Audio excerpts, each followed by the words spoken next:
Hey guys, welcome back to my YouTube channel, and in this video we gonna talk about the which non-parametric test to use and when and why.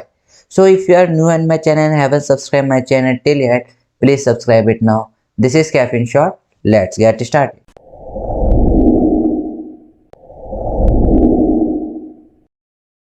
जैसा कि आप लोगों को पता ही है कि जब हम पैरामेट्रिक टेस्ट यूज़ करते हैं तो हम ब्रॉडली उसको 3 कैटेगरी में डिवाइडेड कर देते हैं। पहला, base upon your correlation, base upon your difference in between the ranks, base upon on the dependency. Now सबसे पहले हम डिपेंडेंसी की बात करते हैं। What do you mean by the dependency? That mean जब आपका एक डाटा दूसरे डाटा पे डिपेंड हो रहा होता है, या फिर किसी भी डाटा में बाइफर्केशन हो रहा हो, या फिर आप कह सकते हैं डायकोटोमस वेरिएबल हो, जैसे कि यस नो, राइट, या फिर आप कह सकते हैं मेल फीमेल। ये क्या है? आपके डायकोटोमस वेरिएबल के एग्जांपल है। सेम उसी तरह से जब भी आप काई स्क्वायर में देखोगे डिपेंडेंसी रहेगी, यानी कि आपका एक जो वेरिएबल है दूसरे पर डिपेंडेंट रहेगा। जैसे कि अगर मैं देखूं इंटेलिजेंस का इफेक्ट आपका, अगर मैं देख रहा हूं किस पे, जेंडर पे, तो आप देखोगे जेंडर को भी हमने बाइफरकेट कर दिया, किसमें, मेल और फीमेल में।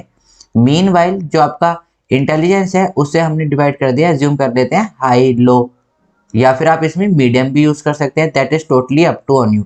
तो हमने क्या करा है, इनको बाइफरकेट कर दिया ना। अब क्या है कि आपकी इंटेलिजेंसी डिपेंड कर रही है किस पे, जेंडर पे। तो हम इंटेलिजेंसी दैट इज हाई का कोरिलेशन मेल के साथ देखेंगे, हाई का कोरिलेशन फीमेल के साथ देखेंगे, मीडियम का कोरिलेशन मेल के साथ देखेंगे एंड मीडियम का ही फीमेल के साथ देखेंगे, लो का कोरिलेशन मेल के साथ देखेंगे एंड लो का ही फीमेल के साथ देखेंगे। दैट मीन जो आपका एक वेरिएबल दूसरे वेरिएबल पे क्या है, डिपेंडेंट है। बात करते हैं आपकी कोरिलेशन के बारे में। आई होप सबको पता हो कोरिलेशन दैट इज जब भी आप दोनों के बीच में कोई भी कोरिलेशन फाइंड आउट करवाना चाह रहे हो कि आपका कोरिलेशन कितना है। That mean the bond between the two variable is how much, whether it's a negative और whether it's a positive. If it's positive, whatever the result, right. तो कोरिलेशन क्या रहता है, आपको एक दोनों के बीच में क्या कोरिलेशन है। ओके, तो कोरिलेशन में अगर हम बात करते हैं तो आपका दो आ जाते हैं, दैट इज आपका स्पेयरमैन्स रो और कैंडलटाउ। दोनों ही आपके किस में आते हैं, कोरिलेशन में आते हैं। यहाँ गाइज याद रखने वाली बात यह है कि हमेशा याद रखना कोरिलेशन की वैल्यू -1 to +1 रहती है, चाहे वो नॉन पैरामेट्रिक टेस्ट हो या पैरामेट्रिक टेस्ट हो। सेम अगर मैं यहाँ पर की बात कर लेता हूँ कोरिलेशन में, पैरामेट्रिक टेस्ट में हम कौन सा यूज करते हैं? अगर आपका पैरामेट्रिक टेस्ट हो तो हम यहाँ पर यूज करते हैं पियर्सन। डिपेंडेंसी के लिए वहां पर कुछ टेस्ट नहीं होता है, डिफरेंस के लिए होता है, that is the difference between the mean, right. मैंने आपको बता रखा है डिफरेंस बिटवीन द मीन। अगर दो ग्रुप है तो हम कौन सा यूज करते हैं, आपका टी टेस्ट।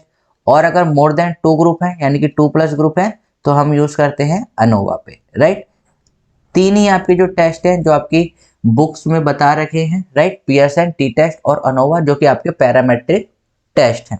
कोरिलेशन के लिए आपका यूज करा जाता है पैरामेट्रिक टेस्ट में, मैंने बताया पियर्सन। डिफरेंस के लिए आपका यूज होता है difference in between the mean, that is दो ग्रुप है तो टी टेस्ट, और दो से ज्यादा ग्रुप है तो अनोवा। नॉन पैरामेट्रिक में कोरिलेशन में आपका आता है स्पीयरमैन रो और कैंडलटाउ। मीनवाइल वहीं पर ही हम बात करते हैं अगर डिफरेंस की, तो डिफरेंस में नंबर ऑफ सैंपल आपके यहाँ पर रहते हैं।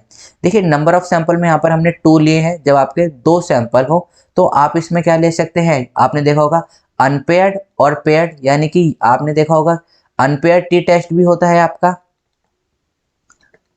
और पेयर्ड टी टेस्ट भी होता है। सेम अभी तक वही चल रहा है। पेयर अनपेयर टी टेस्ट में यहाँ पर इसका क्या आ जाता है, आपका मैन विटनी यू टेस्ट आ जाता है। वहां पर आपका क्या आता है, सिंपल टी टेस्ट ही आता है। उसके लिए हमने कोई भी डिफरेंट जो नेम है वो नहीं, आई विल से वो नहीं रखा है, राइट।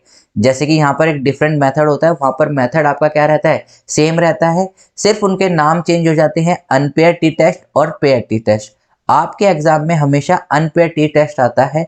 पेयर टी टेस्ट तब रहता है जब आपका एक वेरिएबल दूसरे पे डिपेंड हो, जैसे कि आपने ड्रग लेने से पहले आपका वर्कआउट कितना था और ड्रग लेने के बाद आपका जो वर्कआउट में है क्या इफेक्ट आया है, दैट इज पेयर, राइट। वो किस पे डिपेंड कर रहा है, आपके ड्रग पर। That is about the parametric. Non parametric के आपके यहाँ पर लिखे हुए हैं कौन से हम टेस्ट यूज करते हैं, आपके मैन विटनी टेस्ट यूज करते हैं और पेयर्ड में आपका विल्कोंसन मैच पेयर टेस्ट यूज करते हैं। जब आपके नंबर ऑफ सैंपल 2 से ज्यादा हो तब हम पैरामेट्रिक में क्या यूज करते हैं, आपका अनोवा। और नॉन पैरामेट्रिक में क्रुस्कुल वॉलिस एनोवा, ये भी क्या है, ये इसका भाई ही है, सिर्फ और सिर्फ नॉन पैरामेट्रिक टेस्ट है। ओके, तो ये छोटी सी वीडियो थी, आई होप आपको समझ में आई होगी। अगर वीडियो पसंद आई है तो लाइक करें, शेयर करें, सब्सक्राइब करना ना भूलें गाइज। आपके शेयर से, आपके सब्सक्राइब से हमें मोटिवेशन मिलती है, और शेयर जरूर करें और सब्सक्राइब करना भी ना भूलें। So we will meet in the next video, till then keep smiling, keep gathering lots of memory. This is Caffeine Shot. Have a great day. Thank you all of you.